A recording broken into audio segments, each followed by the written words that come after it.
We're now joined by UFC lightweight Alexander Munoz. Alexander, thank you very much for joining us today. Thank you for having me. Our first question goes to Gabriel Gonzalez with Cageside Press, so our line is open. Hey, Alex.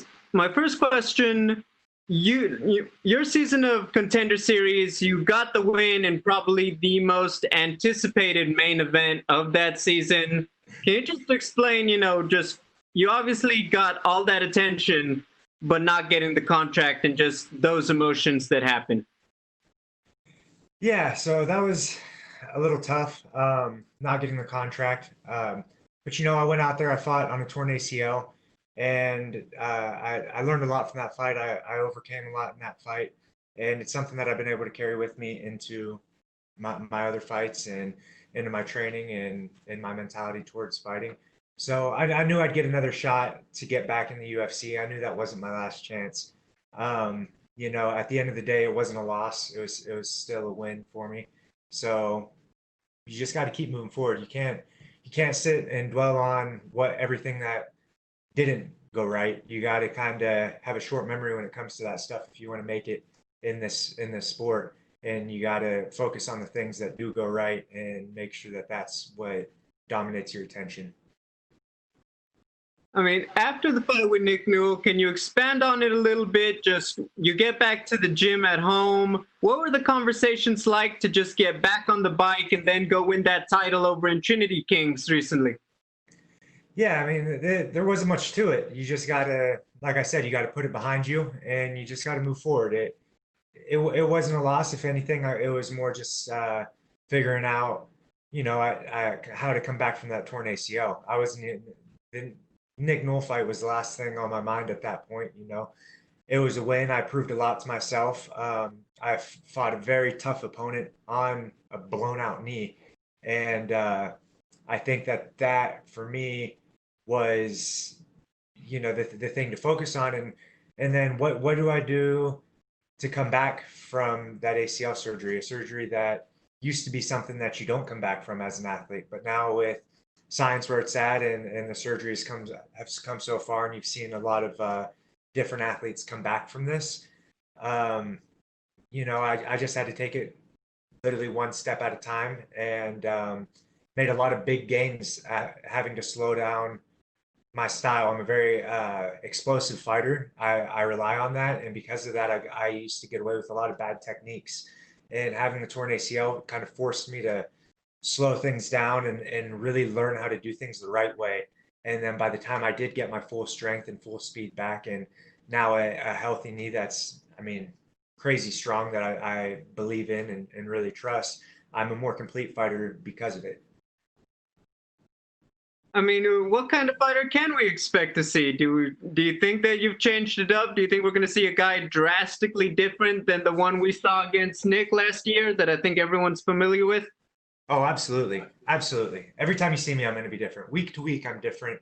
I'm constantly growing. I'm constantly evolving my game. I'm constantly trying to learn all the ins and outs of striking and of the jiu-jitsu and wrestling and wrestling as it applies to MMA. I think that I'm a great wrestler, but I think that I'm a much better MMA wrestler. And I think that where I really shine is when I get to blend everything together, when I get to add in the striking with the shots and the jiu-jitsu. When it all comes together, that's when the magic happens.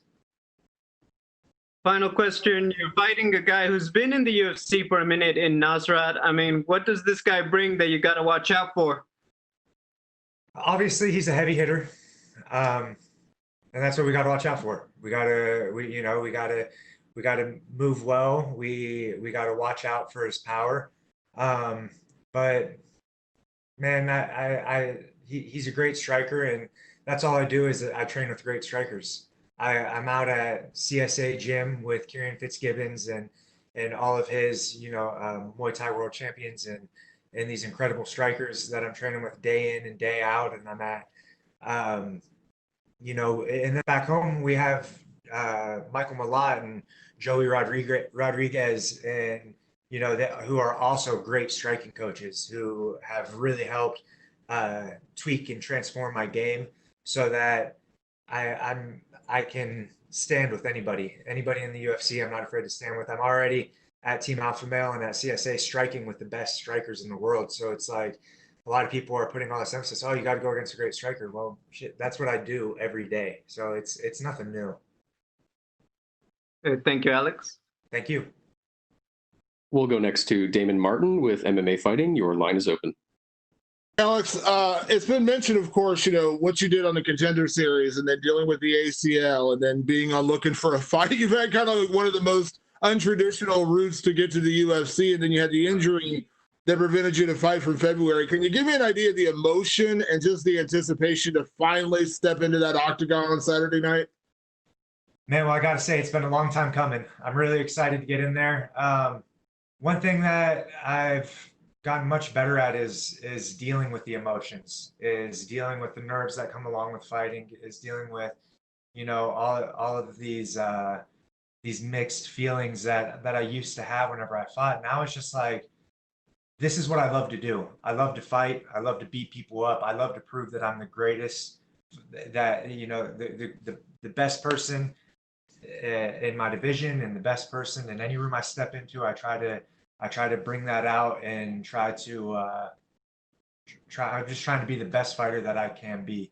So dealing with these emotions and being able to, and by best fighter, I don't necessarily mean like I'm going in and I'm winning every single day.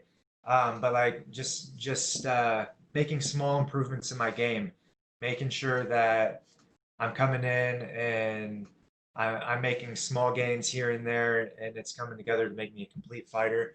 And that dealing with all the stress that comes along with fighting, remembering that this is fun.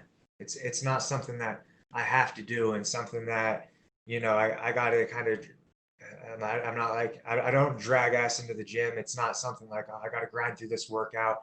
It's I wake up and I'm excited to train. I'm thinking, all right, I get to go to the gym and I get to hang out with my friends, and we get to play around and play with new ideas and be creative and open up and do new things. And I have training partners that I trust, and at the end of practice, we get to give each other feedback, and I'm getting feedback. And a big reason that I went to Team Alpha Male and CSA Gym is not only because of the coaching, and it's not only because of Uriah Faber, who is a big part of the reason I went there, but it's because of the training partners that I get, the minds I get to work with every day. I get just as much knowledge from them as I do from my coaches. So I think that just being able to be around these guys and take what I can from their experiences has really helped. And then I've been active. I haven't just been sitting around waiting for my next fight. I'm training every single day. I'm doing something to work and get closer to my goals. And then I'm also cornering guys in the UFC. I'm cornering guys in Bellator. I'm cornering guys in this organization. Like I'm constantly on the move and doing things. So when I am at these UFC events, I'm not just getting these guys ready, but I'm also getting myself ready. I'm visualizing myself in their shoes when they do their media, when they take their pictures, when they are getting warmed up in the back, when they're making their walkout. I'm doing everything I can to make sure they're ready, but also at the same time, I'm visualizing myself there in their position. So I'm getting those reps and I'm getting that experience that I think is going to translate to the big picture, which is fighting on Saturday night. Absolutely. You mentioned, of course, the anticipation, the build of getting here, but going back to your Nick Newell fight, I mean, going into that fight, you knew the attention that was going to be paid on that fight, and you went out and had a great performance that night and won. This is your UFC debut, and we hear all the time about octagon jitters and the nerves and things like that. But do you feel like, having gone through that Contender Series experience where there were a lot of eyeballs on that fight, it wasn't in the UFC, but it felt like a UFC fight. Do you feel like that will help you, when you get that first time into the cage, that first exchange? Because we have heard a million times where guys do get nervous in that first fight. Yeah, absolutely. You can never guess exactly how you're going to feel on fight night. But what I can tell you is every single time I fight, I'm dealing with the nerves better. I'm feeling more comfortable. Even my last fight, whenever, I try to make my fight day as close as I can to my spar days. And on my spar days, I'm not we're sparring in the gym, we're sparring hard against really, really tough fighters. You know, I'm in there with Josh Emmett, I'm in there with Andre Fili, I'm in there with Gaston Bolaños and Eddie Absolo, and these guys who are the best of the best at the top of their game. And I'm not stressed out before I go fight them. You know, we're laughing, we're having fun, we're enjoying ourselves, and then I go out and we spar hard, and it's fun. I have fun while I'm doing it. So I try to replicate that on fight night. You know, I bring my coaches that I love to be around. You know, I got Mike Malott here with me. I got Uriah Faber here with me. I got Kieran Fitzgibbons here with me. And it's always a joy to be around them in the gym, and it's always a joy to be around them when I'm cutting my weight and when we get to the arena and when we're moving around backstage. I just try to really make it as close to that spar day feel as I can on fight night. So when I get there, even my last fight, for instance, when my opponent's music came on, usually that's like a trigger, like, oh, my nerves start going. His music came on and I started like vibing to it and moving and like just feeling really good and happy and excited. And it wasn't so much like this nervous tension that I would expect to feel.